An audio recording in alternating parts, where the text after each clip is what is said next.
In this episode, I sit down with Chirag Patel to unpack the layered dynamics of aggression in dogs and the human behaviors that so often shape them. We explore why aggression is such a subjective label, how functional assessments can lead to more ethical and effective interventions, and why empathy and scientific thinking are both essential in behavior change. From classical and operant conditioning to future technologies that may transform our field, Chirag offers a thought-provoking look at where we've been and where we're headed. Chirag is a globally respected behavior consultant who has worked with everything from family dogs to zoo animals and even A-list celebrity pets. With a background in veterinary science, clinical behavior, and applied behavior analysis, Chirag is best known for his science-based, low-stress approach to training and behavior modification. His work spans TV appearances, international speaking engagements, and consulting for top organizations like Guide Dogs UK, Dogs Trust, and the Kong Company. Before we jump into today's episode, a quick heads up. If you're looking to learn more about helping dogs with aggression issues, head over to aggressivedog.com. We've got something for everyone.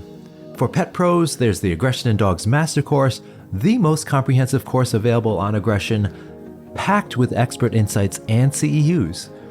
For dog guardians, check out Real Life Solutions, a practical course for everyday challenges like leash reactivity and dog-to-dog aggression. And if you want full access to expert webinars, live mentor sessions, and exclusive discounts, the Ultimate Access membership is just $29.95 a month. You'll also find info on the 2025 Aggression in Dogs Conference happening in Charlotte this September. That's all at aggressivedog.com. Check it out after the show.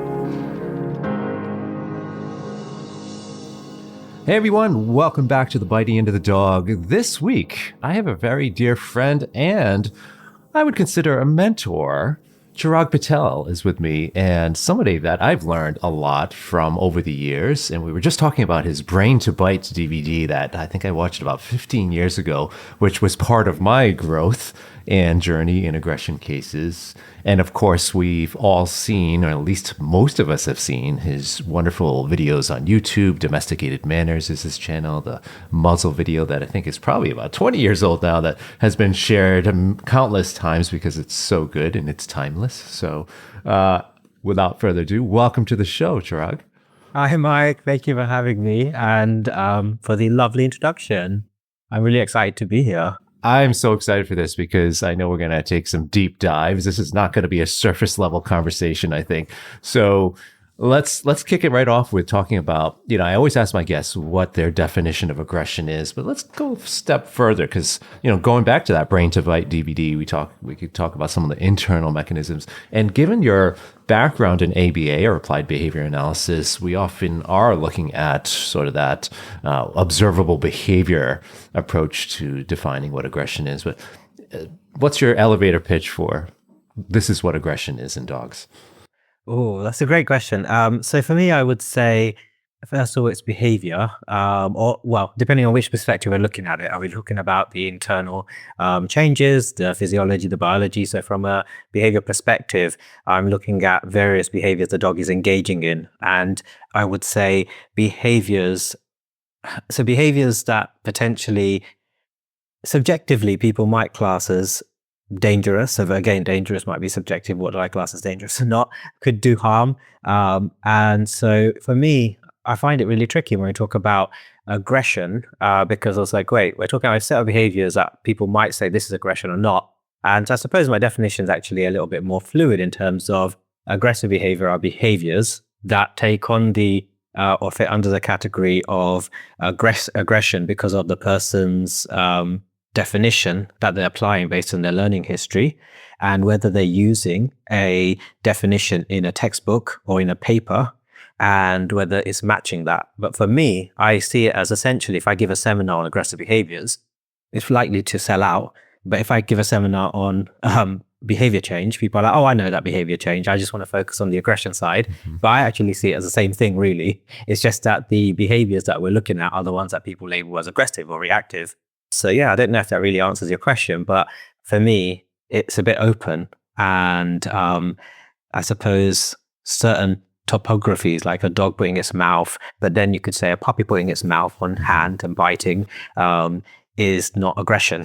And so, yeah, it's very subjective. Yeah, and that muddy term or description of intent to do harm is often put in there, but that also is subjective. What is the dog just Definitely. lightly puts their teeth on skin and doesn't do any harm? Do they still have intent to do that? And do we know the dog's level of intentional thought, right? So there's a lot of questions that go into it, but we often look at the function of behavior, right? Which is I always define the function as to increase distance from or eliminate a particular threat that the dog finds is again another subjective thing, but the goal is to increase distance or eliminate the threat for aggression. However, if we look at the behaviors you were just saying of biting, maybe we say that the goal is to increase distance from that. So it could be the person's hand reaching to touch the puppy, and the puppy doesn't want to be touched at the moment. They put teeth on skin and the person moves their hand away. So is that aggression or not? Right? Yeah. And I think it's so interesting because we're starting to work with, say, I think I got more of this perspective from a learning history and exposure to working with non-canines or like more zoo animals. Is I saw so many cases where when we looked at, say, a dolphin and the dolphin would bite or do a big tail slap, and those might be considered precursors to aggressive behavior or aggressive behavior. And so when you start looking at, okay, under what conditions does a dolphin do that?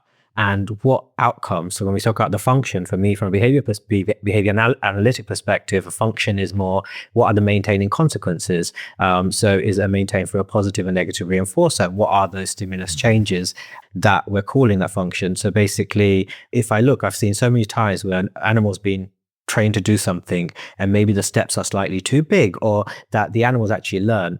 I do something, an outcome doesn't appear that normally appears, which would be a whistle and a fish for a dolphin. And then what happens is the dolphin, there's like extinction essentially. So where behavior normally at contact some kind of predictable reinforcer, there's a break in that and you get operant variability. So you get maybe other behaviors occurring that wouldn't occur otherwise. And the dolphin goes to tail slap, or dolphin does tail slap, and the trainer reduces criteria or asks for what we call easier behavior. And I'm using air quotes when I say easier with my fingers that people probably can't see, because again, that's a bit subjective when we say easier. But then suddenly the animal's behavior contacts reinforcers, and we maybe establish a certain condition as a cue that signals that reinforcers are available under these conditions for tail slapping. And I see so many cases where dogs and other animals will engage in what we might label as aggressive behaviors. And when we look at the function, the maintaining consequences, they're actually positively reinforced if we do a functional assessment. And so I think that's really interesting as well, that we don't maybe always talk about when it comes to aggressive behaviors.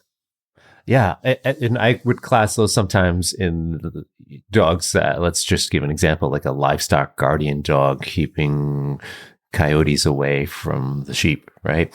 And is that, it depends on what the function is, right? And also what we selected for. So yes, and we can start talking about the internal mechanisms, so for instance, the dolphin may be experiencing frustration and then gets reinforced for that behavior with the fish versus making a threat go away, which would be a negative reinforcement contingency, right? So let's dive into that side of things, right? And how the emotions, we were talking about emotions a little bit before we started the show, but how do emotions and what's going on as the motivation or the cause for these aggressive responses in each one of those contingencies? We could talk about an animal being happy in some cases and maybe not in some other cases, and it's still positively reinforced. So give us your thoughts there, emotions side, causes side. So I think this is a fantastic, a really interesting discussion, and something that I was fascinated by, and with friends we're talking about. And you mentioned the Brain to Bite DVD, and I remember that was a time where I think I'd just been through the master's program at the University of Lincoln. I didn't actually finish all my assignments and stuff to get the master's, but I did the whole year. I'd attended all the lectures and I saw cases and things. And that's where I was introduced to a lot of Panksepp's work. And at the university under Danny Mills, they use a lot of that. They look at cases and it's like, what system do you think is, what system is maybe occurring right now? So they use that level of analysis. And it's something that I've kind of struggled with or not really got my head around in terms of from a clinical perspective, like an application in some of the work we do. Now, and there's pros and cons that I see, like where there are benefits, but we can come back to that as well. But in terms of emotions, I think for me, and also being like following Skinner's philosophy in terms of behaviorism, radical behaviorism, it's interesting, like watching Skinner do lectures and seminars and like his videos or recordings. Luckily, I haven't seen him live, but he talks a lot about like a psychiatrist asked him about what about all the internal mechanisms and things that are going on, isn't that important? And Skinner's answer was actually like, I've never said black box, and I don't believe there is a black box. I believe that the organism is rich and full of a nervous system, and everything plays part together. I don't say because I don't know. I don't know what's happening inside right now, but there are physiologists learning and inventing things like MRIs and stuff to learn what's going on.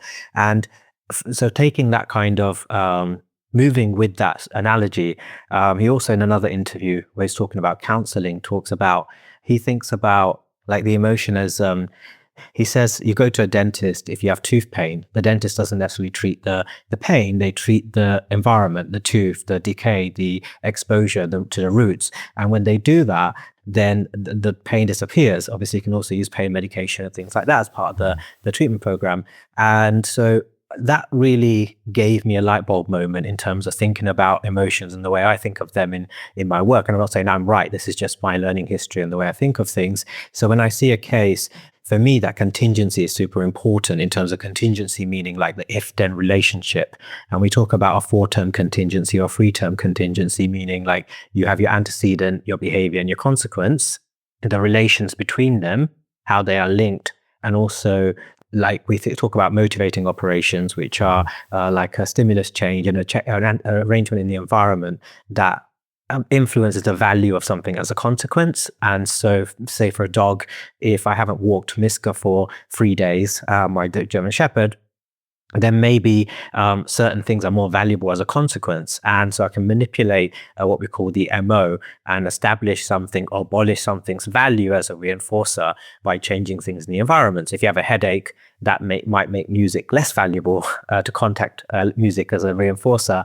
Whereas if you don't have a headache, it may make it more valuable. If you haven't listened to music all day, again, it may really work hard to access that song or to be able to have that time to listen to music. So that contingency, when does it happen? I think of it like a Google search, a www, the when, the what, and the why.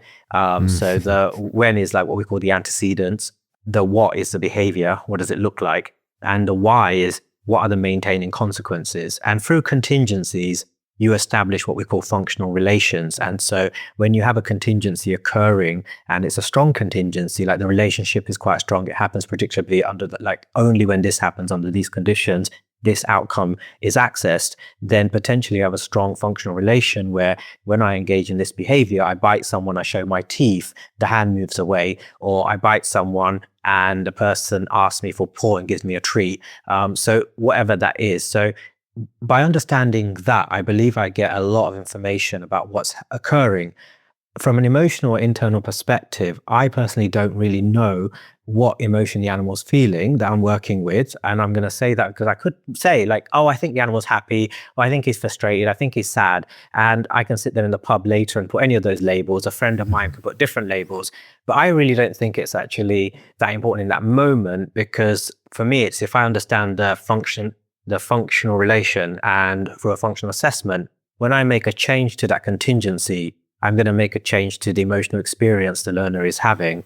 And if I can change it from a negative reinforcement contingency to a more positive reinforcement contingency, potentially I'm hypothesizing that there's a better emotional experience. And whether I'm right or wrong, I don't know, because I can't really read inside the animal. But so that's how I kind of thinking about emotions. And I think dogs feel emotions. I don't know exactly what emotions they feel and how they feel them, whether it's the same as us or it's different. But emotions are important because it's an experience the individual's having. Or if I'm feeling frustrated, that's really real. But what I train myself to do is go, okay, I'm feeling a frustration, but understanding frustration isn't going to help me deal with my frustration. What's going to help me deal with my frustration is under what are the contingencies? I'm trying to do something, I keep failing. or I'm not accessing the reinforcers I'm used to accessing. I don't have a skill set to access them in other ways. So maybe I need to try and learn something different to access those. And suddenly I feel less frustrated. And so for me, it comes back to that contingency and that functional assessment and to change what my emotional experience is. So that's, I suppose, how I train myself is when I'm feeling something like that, I ask myself, wait, what are the contingencies? And rather than trying to understand the emotion more. Yes. All right. So I want to break this down a little bit further. Sorry, that was very long. No, I love it. I love it. I love where this is going because I think, especially with, and we'll talk later about technology and how that's changing things. But, as we're going along, we're getting better at truly identifying what's going on from an emotional state or level of an animal, and mostly in the positive balanced emotions, because it's hard to do an MRI on an animal that's fearful of something, or certainly ethical concerns with that. However, I think we are getting information that says, okay, if an animal is doing X, Y, or Z in terms of the body language we're observing, so we're observing behaviors or communicative gestures of an animal, and we can make educated guesses, I guess, for lack of a better label on that, to say this dog might be experiencing fear, or this dog might be experiencing rage or anger. So what are your thoughts just on that in terms of our ability as professionals is it good to kind of assume or make a guess about an animal's emotional state, or a dog really, or is that going to hinder us in some way? I think both. So I think one thing you definitely, like what you said is like, I love the fact you use like, so he might be experiencing this, or I think he's experiencing this. And I think it's really important to think about that language and when we're using it, because sometimes we could say, he's showing aggressive behavior, it's fear. And then we make so are we saying that he's engaging like this because he's fearful? Or are we saying, I think he's experiencing fear? And that's two different things and I think sometimes we're trained to, the negative aspect of this is, or let's start with the positive. So the positive aspect I think is great, because I think we do start thinking of dogs as more than just machines, or we want to, like, I love my dog. I want Miska to be happy. I want her to have the best life possible. She essentially is my family member. And so from that perspective, I really do think in society, the way we use language, the way we think about things, talking about emotions with a customer saying, I think your dog might be frustrated, can have a lot of value. However, on the other side, as a professional, I need to separate what may be a correlation, or maybe what I don't have data for, what it might be my subjective interpretation compared to what the data might say, or if I even have any data, and am I forming a hypothesis to test and then trying to get the answers, or have I already made an assumption that I'm basically setting my behavior mod program on because I've already said the dog's fearful, it's happening out of fear, and suddenly I'm going to pick this type of intervention. Wait, where is the data for that? I don't see any data. Show me the data. And so for me, it's really important that if I say that, okay, I think this animal might be frustrated, okay, that's fair, but that doesn't help me with my intervention or my assessment. And I know that sounds a bit controversial, but for me, what helps me with my assessment is a functional assessment. So understanding the contingencies. So I said, I think the animal's frustrated, the learner is frustrated. Then I put a full stop there. And my next page essentially is also, or even before that, I probably wouldn't start with the animal frustrated. I would go, wait, what's the data to say I'm going to correlate what I'm seeing with frustration? So I start with my functional assessment. Let's see what the ABCs are. What are the maintaining consequences? Have I got correlation data or causation data? And then based on that, I go, I think there's a negative reinforcement, a positive reinforcement maintained contingency here. And I might think under these conditions or situations, I would say maybe my experience or the data I have, the dog might be feeling frustrated or angry or whatever you want to say. And then when it comes to the intervention comes back to the data from my functional assessment, not my inference of the emotion. And so that's where I would struggle to I know some people go on without the inference of the emotion, they can't do the intervention. And that's where I struggle to understand that link. I haven't understood that link yet for me. Let's dip our toes in there then. Okay. Yeah. And you're spoken like a true scientist too. Like, you need to see the data to inform your decisions on the behavior change strategy in a meaningful and objective way, right? Versus the subjectivity we might have in looking at a dog and saying, I think it's fearful, or using one of those labels or constructs. Now, let's take it a step further though. Let's use a few case examples maybe. We'll consider 3 different dogs and what we suspect based on the body language we're seeing and the communication that it might be a certain emotional state.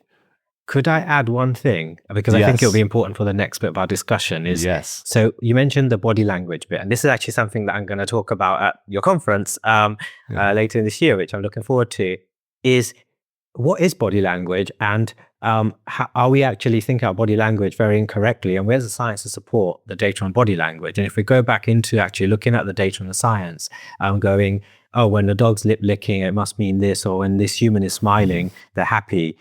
Again, it contradicts completely, for me, the approach from a functional perspective as opposed to a topographical perspective. So when we talk about topography, we're talking about behavior in a form that it looks like. And so you see the lips, the mouth open or grin or whatever the physical look is.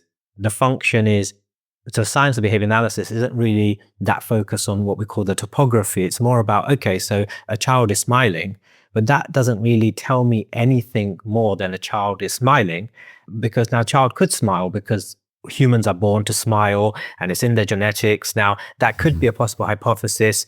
However, because from the moment we're born, our behavior is under control or affected by consequences, I can learn to smile in situations because it has a different outcome to me being happy. So the person stops talking to me, or the person says something, then does something nice, or doesn't do something, or gets away from me. So whatever it happens to be.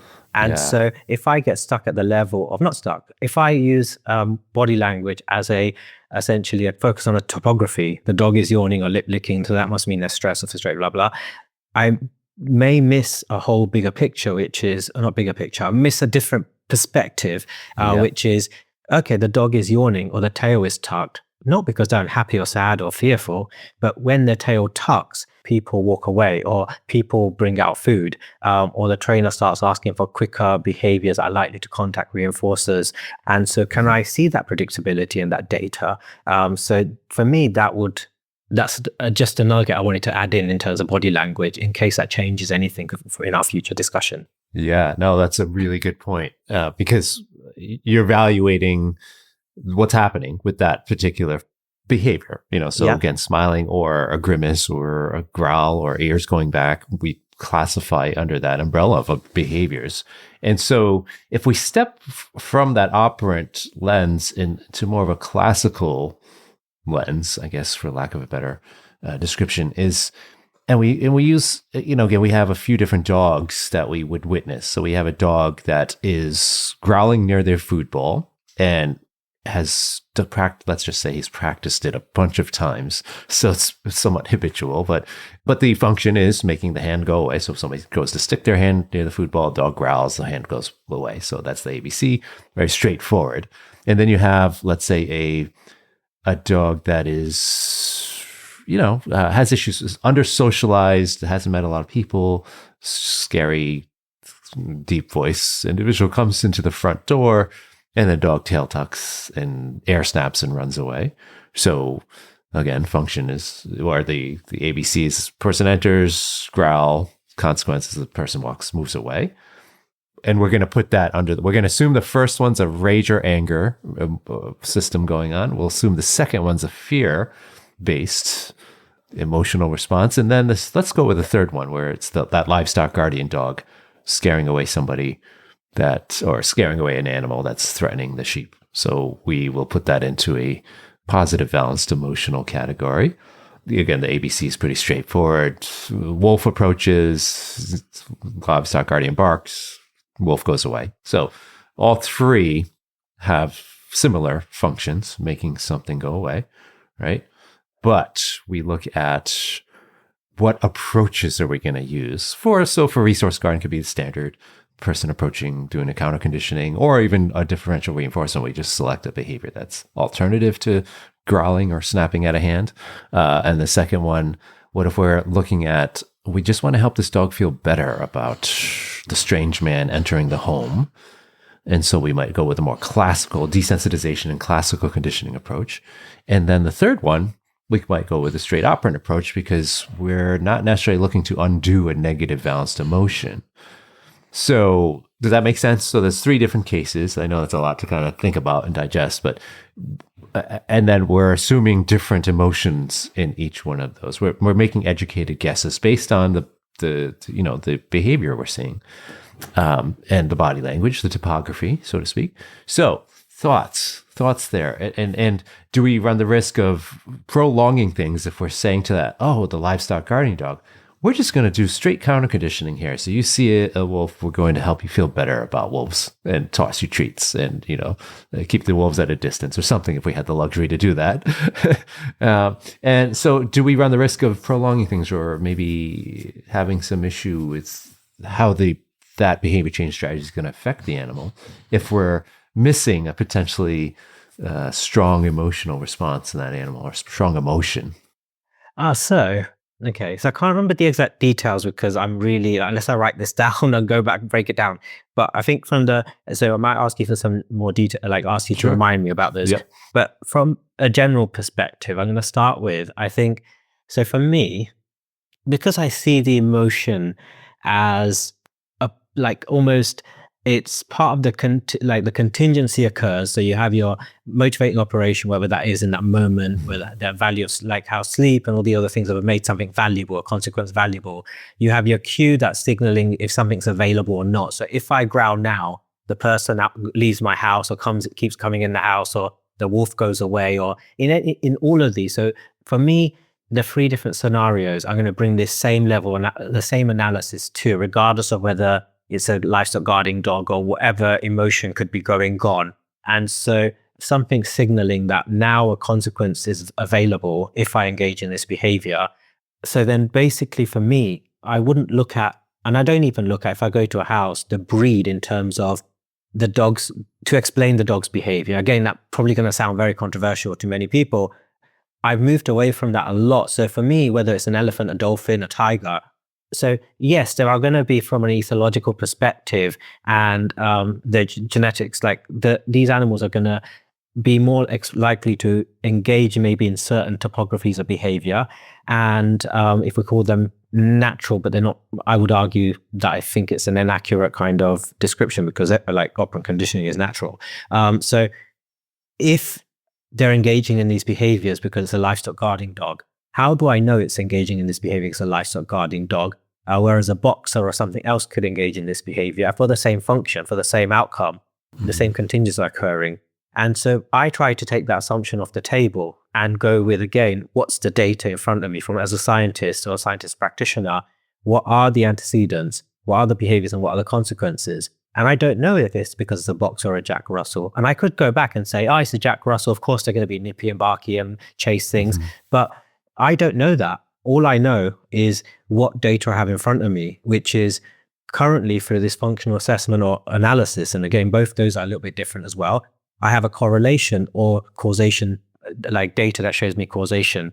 And that causation is, again, not about wants or needs of the learner in terms of, but it's basically the animal's not behaving like this because it wants someone to go away. So the language that I'm using. So my customers, of course, I'll say, I think he wants this or he wants that or he needs this. But from a scientist perspective, a clinician perspective, I'm thinking that learners engaging in this response, this outcome, if I can switch this switch on or off, which is the person leaves the room or doesn't leave the room, or a person stands still or backs away, can I then alter how much behavior is occurring from the learner? And if I can demonstrate a functional relation. If I can demonstrate that, I go, okay, so the behavior of a dog growling with its teeth coming forward, I want to change that to what I might label as a happier behavior. I need to define what those behaviors are. And I can shape those behaviors specifically rather than trying to shape a happy dog. If I start with, I want the dog to be happier with a person coming in, what is happy? How do I know if the dog is lying in its bed that they're happy? A dog lying in its bed could be an unhappy dog or a frustrated dog. So for me, it's what are the specific topographies, and not just topographies. Like for me, behavior is not just a topography. Behavior is actually an action, and an action doesn't occur in isolation. It occurs, you behave because there's a change in the environment. So really, when we talk about behavior, we can't really talk about just the lip lick or the growl. It always has to be growling when someone walks in the room. And often when someone walks in and a dog growls, person walks out the room, or someone opens a garden door.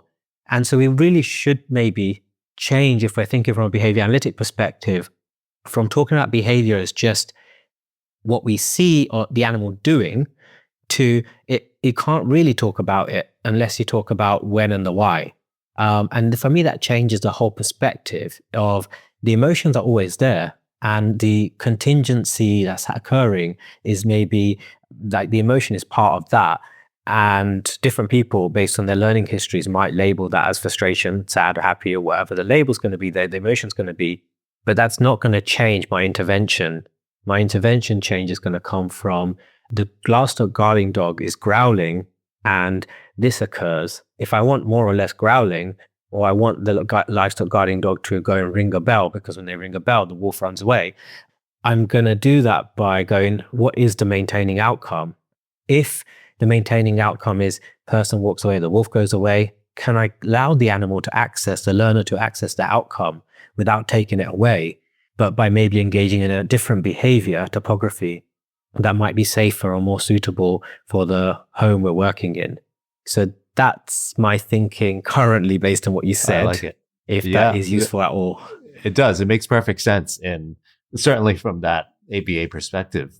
So do you find there's merit in ever just going with a straight classical counter conditioning strategy? So let's say there's no target behavior that we're focusing on. It's just, let's see if we can get a suite of behaviors that look like happiness, right? Yeah. Because, so give us your thoughts on that.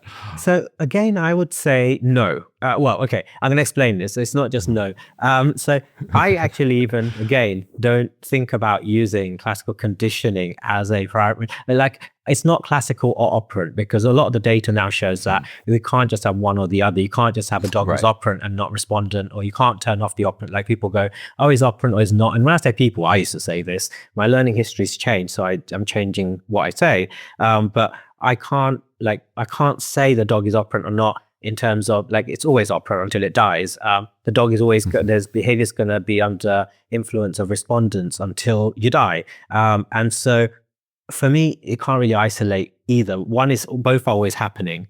And I kind of think about the aged analogy. I think maybe I heard Bob Bailey say it many times, maybe others have, is Skinner's driving the car, Pavlov is sitting next door on the passenger seat, because many of the behaviors and the contingencies that are occurring are operant contingencies. Generally speaking, in terms of, like, the respondents are there, but when we talk about respondents, we're talking about relations between almost reflexes and things that are not.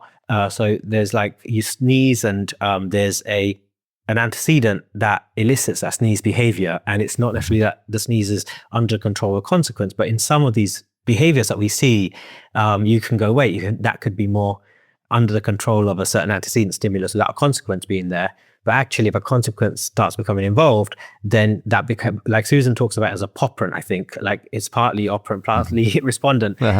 So that's my backdrop. And then my next bit where I go with this is, I stopped using respondent conditioning approaches or classical conditioning approaches primarily in my work, because I have a dog, they see a dog, I throw food, open bar, closed bar type stuff, because what am I actually trying to shape?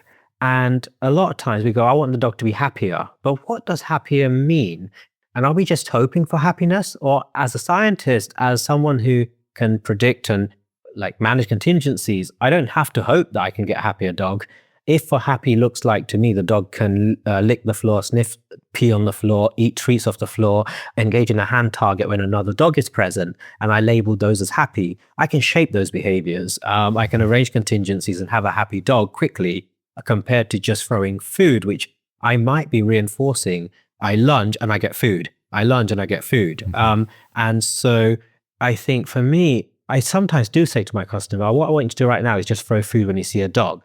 And I don't call that counter conditioning, because I think, again, if you think about the concept of counter conditioning and even desensitization to a certain extent, I think it breaks apart when you start really looking at what we might call learning theory in quotes. If we look at the ABCs and what it actually goes, because there are antecedents, there are behaviors and consequences. So I don't think it is just respondent counter conditioning occurring. So I think we can target things more specifically and get better outcomes. We can be more objective and ethical, I would say, even, because I can follow data to help my learner get to a place where I think they're having a better life. Again, that's probably subjective, or helping the client achieve the goal of, I want my dog to be able to walk past other dogs without growling, and whatever the without is defined as in the positive way. So for me, that's one of the big reasons I can't really just say I go to counter conditioning or classical conditioning, is because what am I really shaping? And also, if it's not a reflex relation, it's not really just classical conditioning. Yeah, but very well explained again, because, my mind's going to, as practitioners, positive reinforcement practitioners, our job is to set the environment, set the stage well for the animal to learn. And really what we could be doing is setting the stage for capturing, what we would classify, or we could, put our best guess in this dog is showing happy, balanced emotional behaviors, such as a relaxed open mouth, a soft tail wag, and we can capture those operantly, because those are the behaviors we would define as being happy, right? So we might say could be classical conditioning helping, could be a change in the emotional balance, but really we're just looking at those observable behaviors that are desirable for us to see and observe in our data. So I love how this conversation is going. We're going to take a quick break, though, to hear a word from our sponsors, and we'll be right back. We're going to jump into more of the caregiver influence as well. So be right back.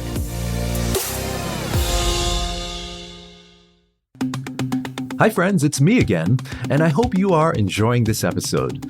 Don't miss the 6th Annual Aggression in Dogs Conference happening from September 26th through the 28th, 2025 in Charlotte, North Carolina, with both in-person and live stream options available. Whether you're a seasoned behavior professional or just diving into this work, this is the premier event for anyone looking to deepen their understanding of dog aggression. This year's speaker lineup is packed with world-renowned experts including Suzanne Clothier, Kim Brophy, Trish McMillan, Chirag Patel, Sarah Fisher, Leslie McDevitt, and so many more. Topics span from cutting-edge research in behavior and welfare to hands-on strategies for working with aggression in shelters, veterinary clinics, and client homes. Join us for a weekend of powerful learning, community, and connection, including what will be a legendary cocktail party hosted by Chirag Patel and yours truly, that will be streamed live for our virtual attendees as well. Spots fill fast every year, so head on over to aggressivedog.com and click on the conference tab to reserve your spot and check out the full agenda. Whether you're going to attend in person or from home, you'll be part of a kind, welcoming, and supportive global community committed to helping dogs and their people. You can also get your conference swag, as we are happy to be collaborating with Wolf Culture again this year. Check out the show notes for a link to get your favorite t-shirts, hats, hoodies, and more. Just for listeners of the podcast, Wolf Culture is offering 15% off your order. Use the discount code Bitey at checkout. That's Bitey, like in the bitey end of the dog. I also want to take a moment to thank one of our wonderful sponsors this year, Pets for Vets. What if there was a way to help both shelter animals and veterans struggling with emotional trauma by engineering a powerful, near instantaneous bond between them? That's exactly what Pets for Vets, a nonprofit focused on positive reinforcement for animals and veterans, is designed to do. Pets for Vets' unique program model creates a super bond, a carefully crafted, professionally trained version of love at first sight that leads to a lasting connection between a veteran and a shelter animal. Because each animal is evaluated and selected to match the veteran's specific personality, lifestyle, and emotional needs, the result is a reciprocal, healing relationship. The organization, founded by Clarissa Black, is actively expanding its network of positive reinforcement trainers nationwide. It offers an incredibly rewarding opportunity for trainers who receive stipends, grow professionally, enjoy flexible schedules, and can live anywhere in the United States. Pets for Vets is also seeking new partnerships with animal shelters and rescue organizations across the U.S. To learn more or get involved, visit petsforvets.com. All right, we're back here with my good friend Chirag, and we've been deep diving into classical and operant approaches, or lack thereof sometimes. But let's keep going with this because there's so much we can go into here, but I think we should look at I think a hot topic these days is how much the humans influence their dog's behavior. And there's been some recent research, paper just came out last year on some of this. So what are your thoughts on, especially when you're working your aggression cases, right? So let's kind of focus on that topic, and how much, because people are always worried. They're saying, oh, it's my fault, or I did something wrong, I broke my dog, or things like that. And yes, we know, again, talking about reinforcement can happen. However, let's get into, again, maybe their emotional side, right? And how would, I can kind of guess how you might see this, actually. So, but let's dive into that. A boring podcast. Yeah, let's dive into that. And what are your thoughts on when you have that conversation with a client, if they're worried about it, or you're seeing something that they are actually influencing their animal's behavior through their own, what you're observing in their body language for behaviors and things like that. So yeah, I just want to say as well, I love this podcast so much, like this just discussion or chat with us, because sometimes like it's just cuts the fluff and we go on straight, like we're going into like deep stuff and almost talking about the nitty gritty. Really, I love it. Just I think thank you for this opportunity, and your questions and the thoughtfulness of like the way you've constructed this. So yeah, with customers, I would approach again the customer's behavior. Because like for me, I'm not a psychologist, so I'm going to stay away from, that's not my expertise. I don't have those skills. So as from a behavior perspective, I'm going to approach the customer's behavior and look at that. And again, the function of that behavior.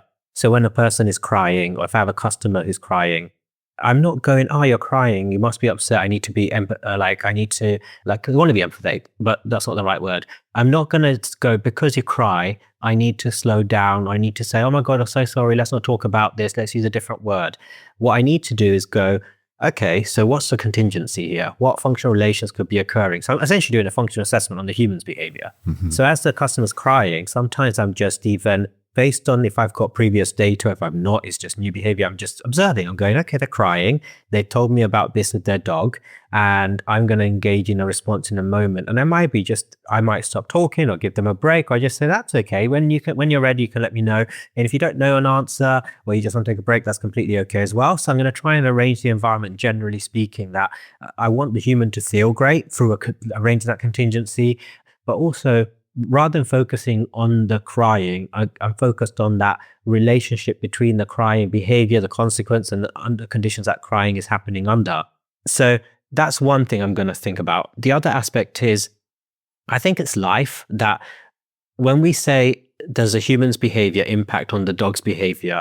For me, that's going to be maybe of course answer from a behavior analytic perspective, in that not always, because what the human might be doing may not actually function to change anything on the dog's behavior at that moment. That's why functional analysis is important, is we look at person does this, and I've noted there is a relationship between human doing this and the dog growling more.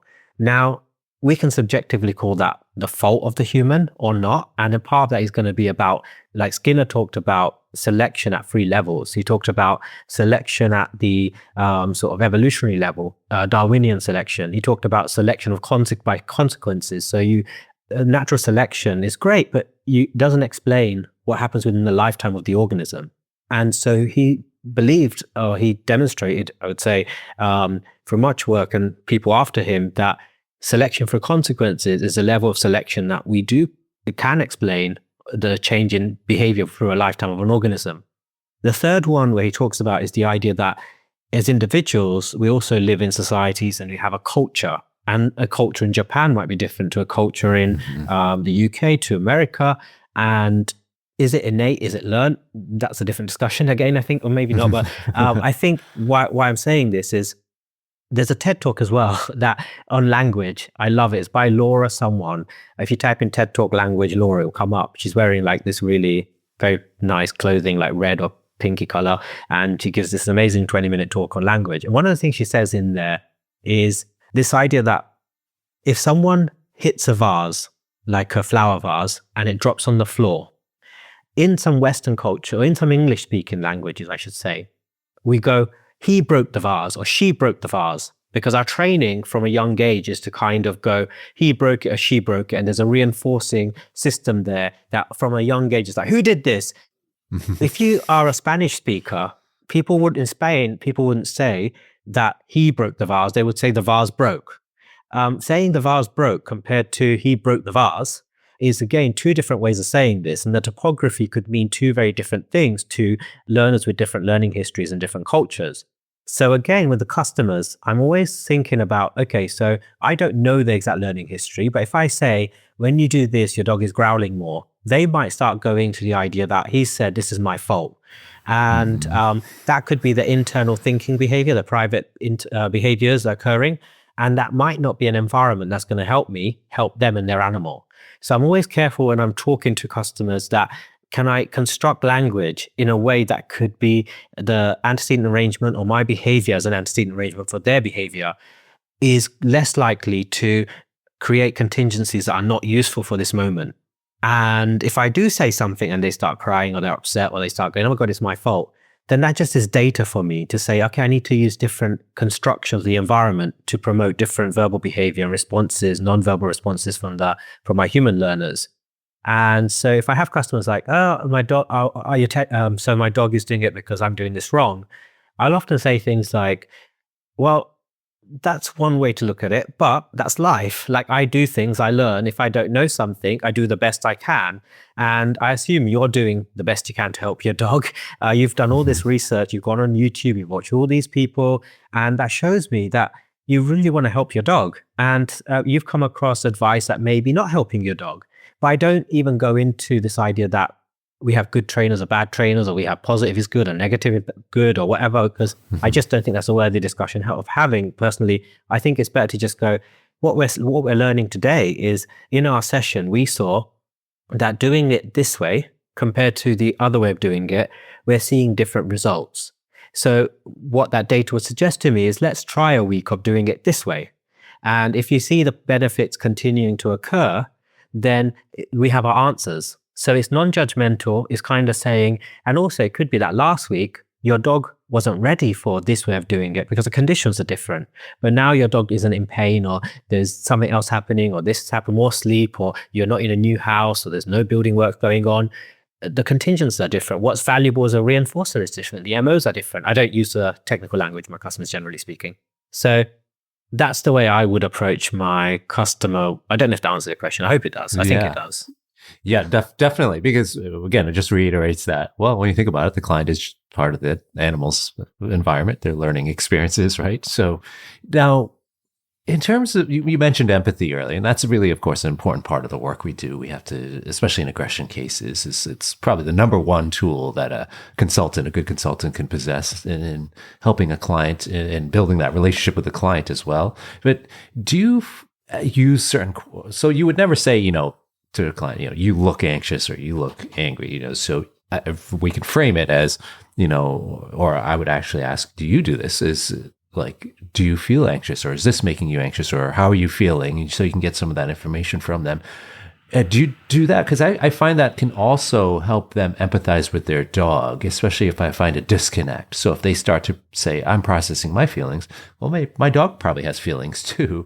Do you start using those labels then, or? Definitely. I would say 100%. Like, I use labels, I use constructs. My customers, people might, like, if I had a trainer watching, sometimes I had students watching, and at the end, I know we're always going to have a debrief and discussion, because I want to ask them, like, okay, so I said to a customer, the dog was probably frustrated, or I said, oh, I can understand why you're really angry right now, and I would probably be angry, or like, there are times when my dog has, if they've rolled in dog poo or they've eaten fox poo outside and they come in and try to give me a kiss, I might not feel the best. So I might go, oh, don't do that. And oh my God, I shouted about something, and not purposefully, but it's just a reaction I had. And I think it's okay. But what I want to say with this is, I think all of this is okay completely. And I think we should have the ability to say different words, and words aren't good or bad necessarily.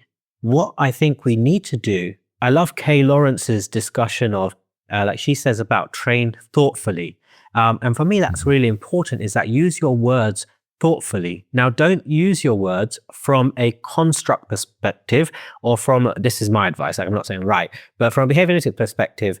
And Skinner's analysis of verbal behavior as well, it's really interesting to listen to that if you're not aware of it, or like anyone listening is not aware, is the verbal behavior again, or we often say, he said this, it must have meant this because he said this. For me, that's the same discussion as the dog growled or did a lip lick, so they must be stressed. No, that just looks at the function. It doesn't look at the topography. And so when I say, I feel angry, am I really saying that am I what Skinner called tacting almost? It's like you're labeling something. Am I saying that I am labeling an internal experience? Or am I saying I am angry because that's to get me, the person I'm talking to do something different? And so as humans, we're not always labeling something. We're saying those words for a different outcome. And if you look at relationships and partners, you see this all the time. Someone might go, I'm angry, and you go and do something you think that's going to make them less angry. But they weren't saying that I am angry right now. What they're saying is, I need you to do something different. And so with human language, I think it's so important that when I'm with my customer, I'm thinking function rather than topography. And words don't just mean one thing because I sound like one thing, but what's the maintaining consequences of those words for those individuals? And obviously we have to make some generalizations because when we work with so many people or groups, we may not be able to do individual functional assessments for everyone.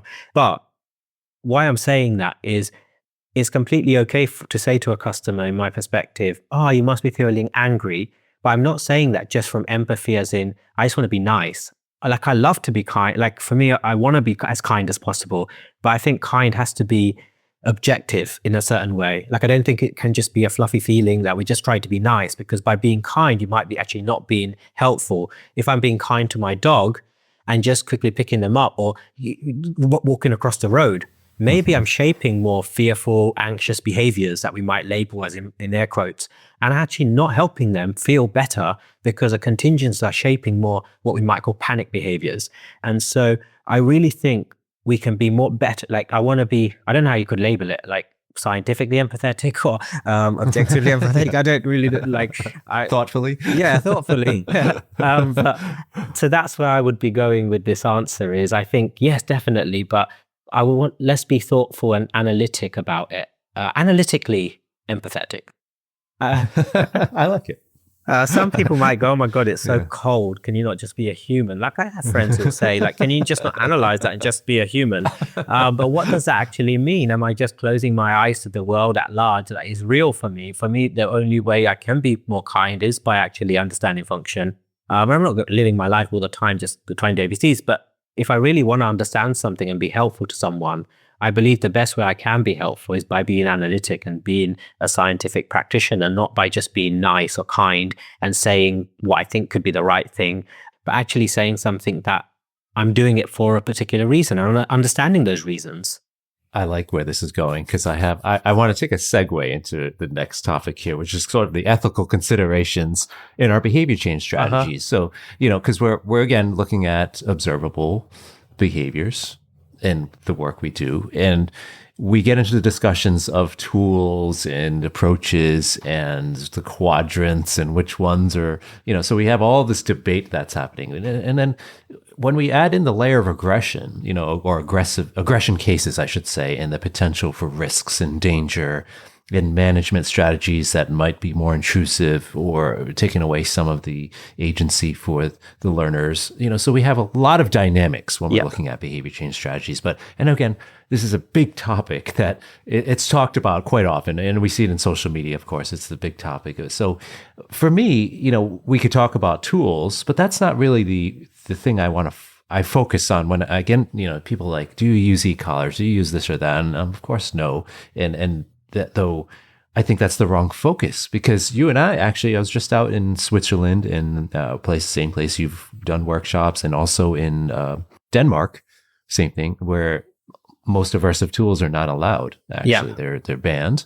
However, there's still some struggles about people using punishment. So instead of whatever tool, they can just reach for or make something else up. So it's really a punishment culture that can dictate how animals are treated. Now, all that being said, we often talk about the level of aversiveness that an animal might be experiencing. So these arguments typically fall around that. Be like, okay, well, this is aversive. Well, and then some arguments are like, well, this particular approach can be much more aversive. And that's true. There's some things that dogs would find much more aversive in terms of tools or situations than any particular aversive, commonplace tool we see in these conversations. So that being said, how do you sort of navigate that conversation when it comes to, okay, this particular situation, context, environment tool is aversive to this learner. How do you evaluate that when we're looking at behavior rather than focusing on, oh, this dog's tail tucked, so they must be fearful of this tool or this situation, which is often a good a guess, but Yeah. it doesn't really tell us. So thoughts on that? So that's another amazing question. And you have such a great way of like summarizing or asking that.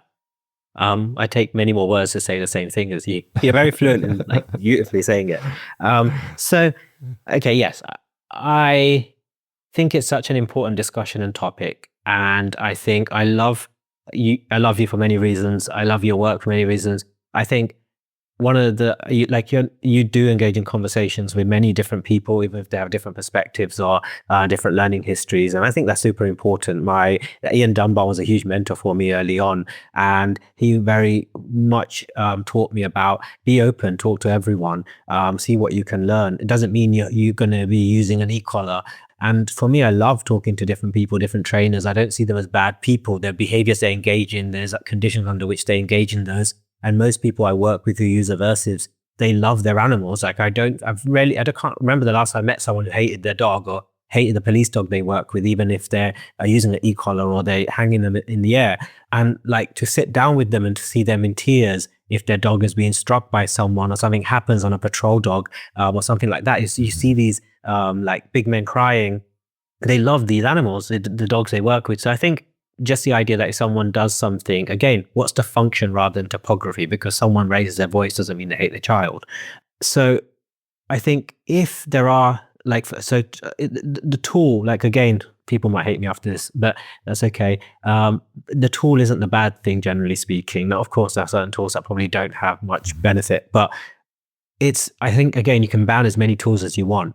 But again, what are the contingencies? So when a learner is doing something and I raise my voice, I can train an animal, and I have inadvertently trained my dogs in the past, and probably even with Miska sometimes. Like something is something I don't want, or I get irritated by something. And yeah, I get irritated. I like to try and live my life, giving her as many choices of control, try to be as kind and nice to her as possible. But like in my life, there are times like, Miska, just stop it, please. Or like I'm feeling, I don't know, I have things going on in my life, or something bad happened, and the MO's in place, like, maybe I'm not as patient as I normally am. And so if I think about it, there are plenty of times where even if I look in a certain way, or if you have a child, you probably notice this, you can raise your eyebrow or something, and that becomes a cue for signaling availability of a punisher or something. So you may go, wait, eyebrow raising, that doesn't look like it's going to kill someone or hurt someone or cause pain, but that could be having control over a human's behavior, or learner's behavior, I should say, not even human, animal, like we are animals, non-human animals. So behavior, a cue signals the availability of a punisher. The topography of that, the cue, the stimulus, may be what you label as more or less bad or good, or evil looking or not evil looking, but it doesn't actually tell you how evil or how aversive that actually is. So without understanding the function, sorry, no, I'm not sorry but not sorry, Demi Lovato, love that song. Is it? Yeah. So basically, without understanding contingencies and the functional relations, like when that is happening, is it actually helpful to the learner or not? And when I say helpful, how are we defining if it's like, is aversiveness in that moment the main priority, or is it about the 24-hour life cycle of that learner, or is it about the week or the year? And if we're thinking about just this moment and I'm being kind, like I said before, maybe by being kind and moving across the road, I'm actually not being kind in the long term. Potentially, if something's maintained through a negative reinforcement contingency. So for example, with Miska, my German Shepherd, she came from a client at young age. She engaged in what people might label as reactivity, anxious, aggressive behaviors. So lunging, screaming at like any change in the environment, people, dogs. She would actually, on a walk, hackles would go up from the top of her neck to her tail, and nothing, I didn't see a change. But 2 minutes later, a dog would appear around the corner, and she was air scenting out dogs and literally flying and screaming at sort of 5 months of age. And so she wouldn't take food outside. So if I presented food, she'd turn her head and walk away, or like just keep dragging. And by functionally assessing, like taking her out the house, she would be essentially dragging all the way back to the house. So to me, the data seemed to suggest like there's a massive negative reinforcement loop happening there. Like I leave, you get all this barking, screaming stuff, but then you end up back at home. And if I try to give her treats outside, there was no treats. So you might say, wait, do I not take her out? Do I take her out? How do I start adding in positive reinforcement loops into this? And for me, the reinforcers were negative reinforcers early on. Like when I left my house, or not even left my house, maybe I just opened the front door, the porch door, and worked in my hallway and came a bit out.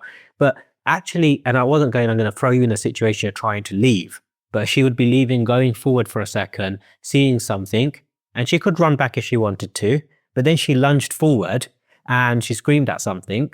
Did I just open the door and did I just go, oh, let's run back inside? Or did I say, well, let's just hang out here because nothing's really going to kill you for a second? And you used to see the person go by. Yes, you screamed and barked and the person disappeared. You're eating treats. Oh, no, she wasn't eating treats. She's sniffing or something. As soon as she started sniffing, we went back inside, and I had a dog who I was able to now, if you give her a treat, she's actually looking for treats on walks and she's like asking for more treats. And I had to shape all of those different behaviors. But if someone saw her now, they might go, oh, she looks quite happy outside. She walks past dogs, or she can be off lead and stuff. And so again, I think if I would have gone down the route of, wait, I can only use positive reinforcement, I want to try and use as much positive reinforcement. My philosophy is to maximize positive reinforcement. But I'm going to say that for me, I can't get away from real life and negative reinforcement, positive, negative punishment, because they are all around us. And I don't have to actively set up contingencies to use those. But if my learner is under those contingencies or already just by being in that situation, I'm going to go, wait, what is the current maintaining reinforcers? How do I act now? That might look not as necessarily kind in that moment because maybe I was standing a bit longer than another trainer might, or what I might have done 2 years ago. But the moment I decide to take a step or put my hand in my bag or turn my body, all of those could function as condition reinforcers or cues. And so I'm very thoughtful in my body movement. And what I find is that the dogs I'm working with, my customers, a week later or 6 weeks later, you see such a happier dog or even much quicker results. Whereas previously I felt I held animals back because I was like, this idea of threshold, like we have to be below threshold. What does that threshold even mean? And that's another topic maybe we could go down a rabbit hole of. But when I stopped doing that and stopped looking at, because a dog lunged, they're practicing it. No, lunging doesn't mean you're practicing it. You only practice something, well, depends on what your definition is. If you engage in a behavior and there's a reinforcer under those conditions, that behavior is more likely to happen. But if the conditions are different, behavior is going to be different. And so when I started to become more analytic, I found I was able to help animals faster, but it's not just about speed, but actually help them more and not just have a dog that I go, oh, he missed his socialization period, so he's reactive 8 years later. I don't believe missing a socialization period is a reason that you're reactive 8 years later, because how many dogs in India in the streets were not socialized and they sit there and lie there while you walk straight past them? Yes, if you touch them, they're probably going to bite you, but what is socialization? That's a construct. And so so I'm going to stop there for a second. You can respond or say or whatever you want, but that's where I'm going with that kind of thought. Yeah, no, it's definitely a deep dive into it. And, my mind's going to, again, this debate over what we need to look for when a dog is experiencing something we think would be aversive, because that common saying, the dog will tell you if it's aversive, but what does the dog tell us? Let the data tell aversive. You. Yeah. And so let's use an example maybe just to help our listeners kind of wrap their head around it. And you have let's use the dog outside on the leash and they're having a tough time. They're barking, lunging at things. And so, the common argument like, oh, we have a certain training collar on the dog and somebody's yanking it and they're showing pinned back ears. And so we're describing behaviors, observable behaviors that we'd say this dog is likely experiencing an aversive, but we don't know for sure, again, because we could take a dog that's much less expressive, I guess, or that we don't see those overt behaviors popping out, but that dog still could be having a very aversive experience. And it may be the data that says, okay, they show nothing. They're like just stoic dogs, but then they start the behaviors that show up, they're avoiding the area more in the future. So we see a decrease in frequency of that behavior of going to that location. So expand for us. And, even if it's a dog guardian listening in right now, like how would they know what their dog's truly experiencing? And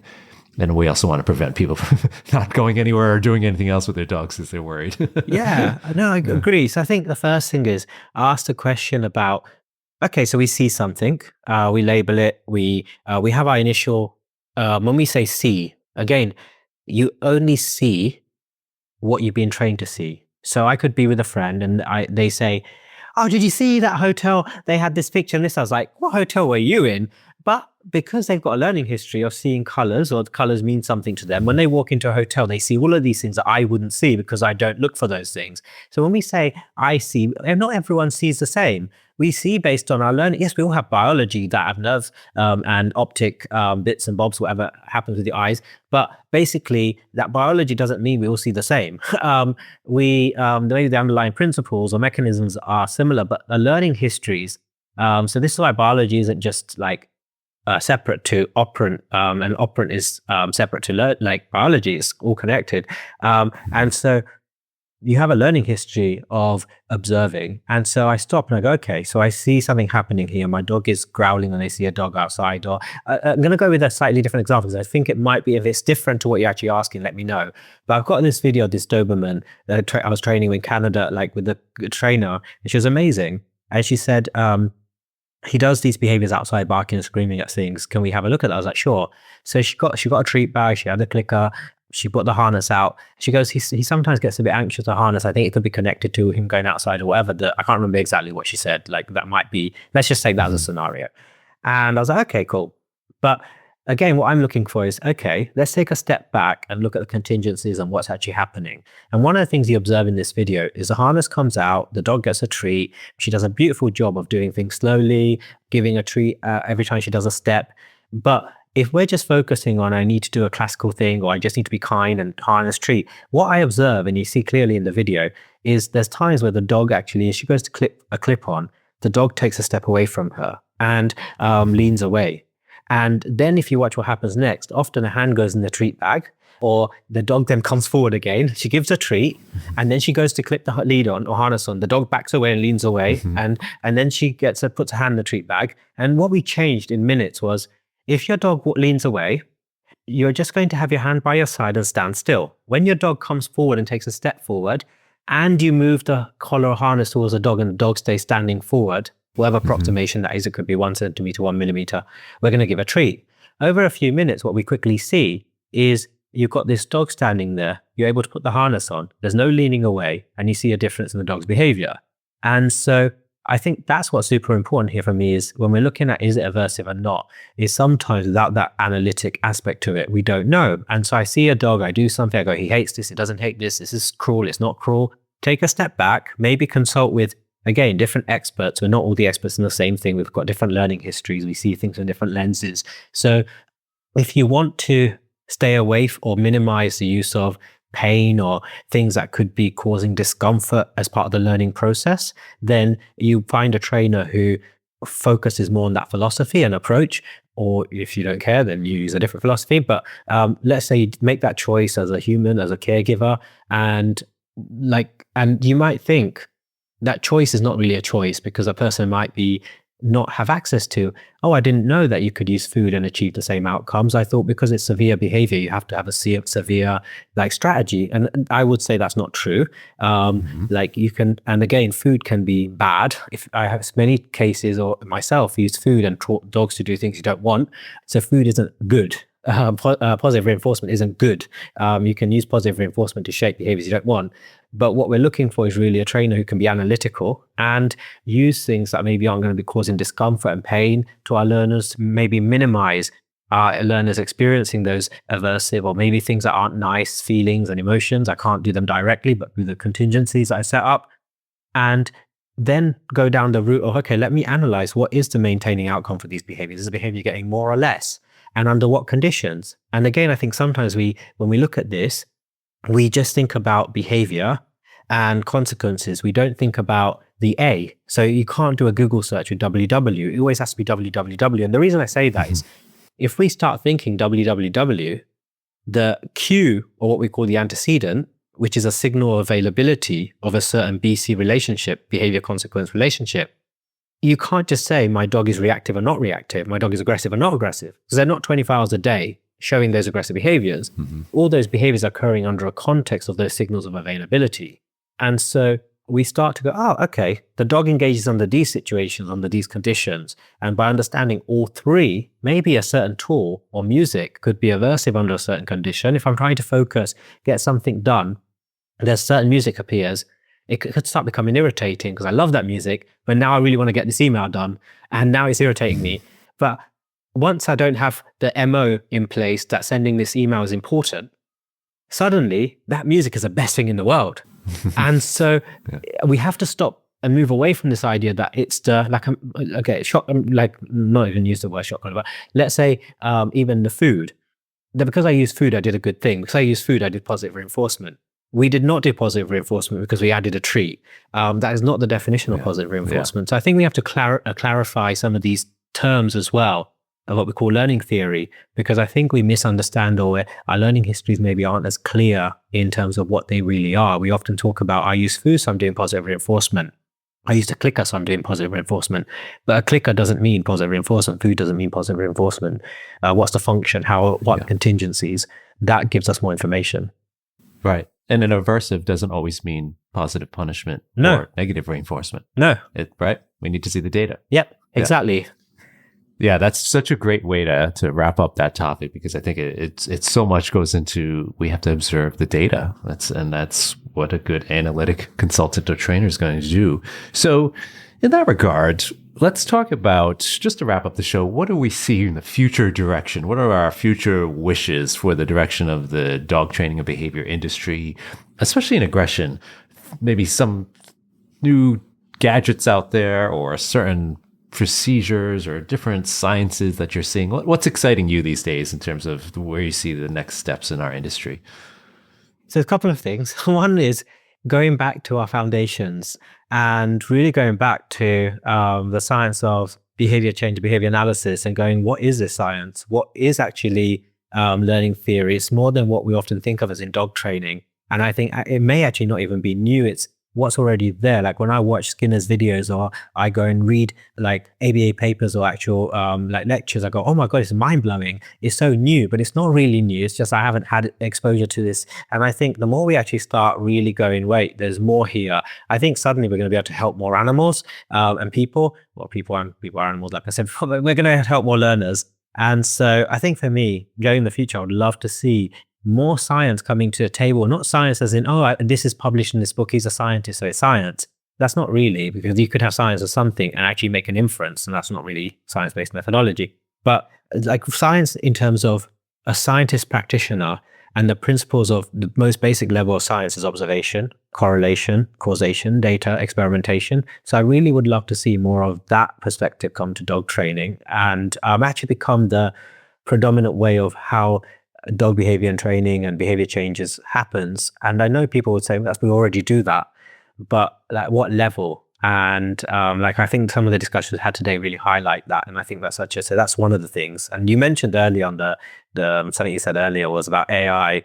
And I laughed when you said that. And I was like, I'm so happy, because I found so many uses for AI that have helped my life. There's antecedent arrangements and consequences, writing emails for me, helping me actually have a system of more productivity and organization, and helping me do things. And I think you need to learn how to use a system and do that. But the more I learn, I was like, oh my God, there's so many things we can do. Data keeping, helping liaise with clients, helping clients problem solve in the moment if we're not there, or learning what kind of questions they can ask AI and how we can use that. So I think that's going to be super exciting. And I think Skinner was really passionate about the idea that radical behaviorism was radical because Skinner's approach was we shouldn't ignore the inside. We don't call thinking as something that's magical. It's a physical thing that happens, and it should have a physical explanation and data and what actually is happening. And Skinner's really passionate on not ignoring something because you can't see it. And in behavior analysis, a lot of people think you ignore it if you can't see it. That's not true. You look for a way to study it as objectively as possible without just making stories about it. And so I think this idea that biology, and I think again, you mentioned this previously when we were just getting started or chatting before the podcast recording, is the idea that there could be tools that allow us to see inside what's going on. And again, having those tools doesn't necessarily mean there's a causation. it could mean there's a correlation. So heart rate changes, there's certain maybe biochemical changes, maybe certain endorphins are like even whatever like our app suddenly tells us there's a chip inside the human. Like I was thinking the other day on the toilet, I don't know why, but it'll be cool if I had a chip inside me because like I'm always sticking things on my body and collecting data. So I'm like Apple Watch, a Fitbit, this, that. And I was like sticking a little blood glucose monitor and monitoring what happens when I engage in different activities. But for me, again, is it my blood sugar causing me to be unhappy, or is it that there were these events that changed what my blood sugar did? And then that it also could function as an antecedent arrangement for the next thing. But again, not just going, I see a change inside, that's the causation. It could be correlation. So for me, that is what I'd love to see in the future, and always more Skinner. Yes. And I'll quickly plug, if I can, the BF Skinner Foundation.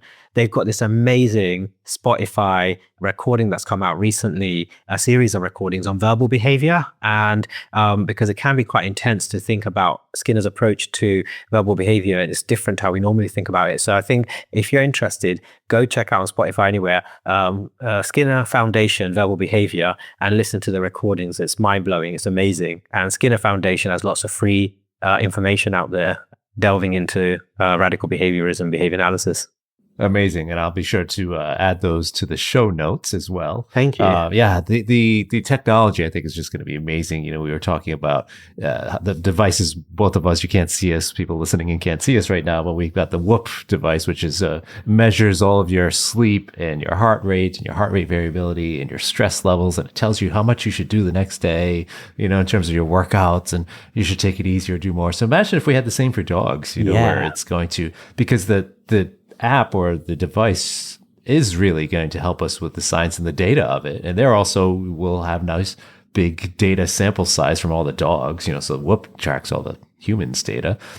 You can opt out, but it does a great job of saying, okay, based on this number of people, you know, doing these workouts or whatever, we found that this is the best for their next productive day. So a dog that, let's say, had a terrible night because they were experiencing thunderstorms, and sometimes that stress can impact their heart rate variability, the dehydration, things like that can impact that. Bigger or higher levels of heart rate variability are supposedly a good thing, I've learned on the app. So it's good for your next day. The better you actually, if you're not dehydrated, your heart rate variability is bigger.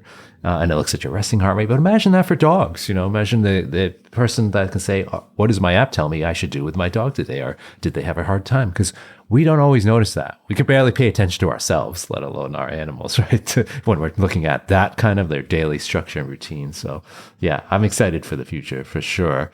And speaking of the future, we've got you speaking at the Aggression in Dogs conference happening September 26th to the 28th. Real quickly, you're talking about body language. Is that your focus?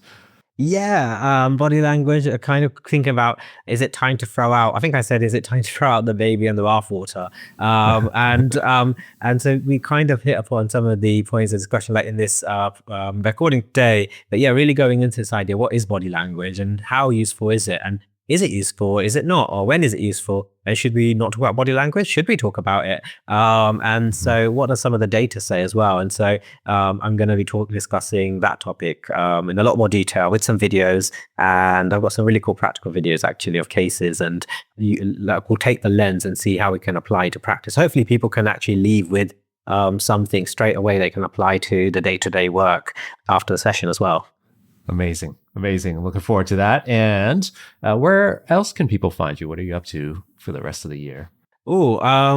So I'm working on my organization system, as I said, so it's hard to find where, but like, if you look up Chirag Patel Consulting on Instagram, YouTube, my website, which is not up to date, but YouTube, Instagram are usually the most up to date. And I've been taking a little break from social media generally this year, working on myself, but I am starting to go back on to plug it in, like using social media more. So you'll find a lot of stuff on Instagram and Facebook and YouTube. So I say check out those, and hopefully in the future my website will be more up to date as well.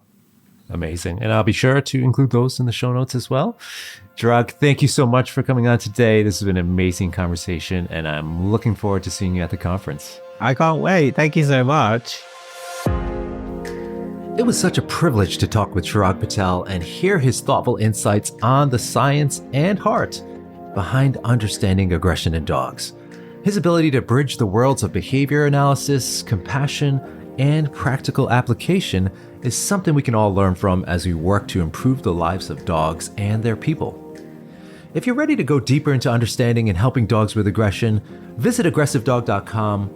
Whether you're a professional or a dedicated dog guardian, you'll find everything from the Aggression in Dogs Master Course, the most comprehensive program of its kind, to expert-led webinars, informative articles, and the Aggression in Dogs Conference happening from September 26th to 28th, 2025 in Charlotte, North Carolina, with both in-person and virtual options. And don't forget to check out the Help for Dogs with Aggression bonus episodes, which are solo shows where I walk you through real-world strategies for issues like resource guarding, fear-based aggression, territorial behavior, and more. Just hit subscribe or head to the show notes for more info. Thanks for listening, and as always, stay well, my friends.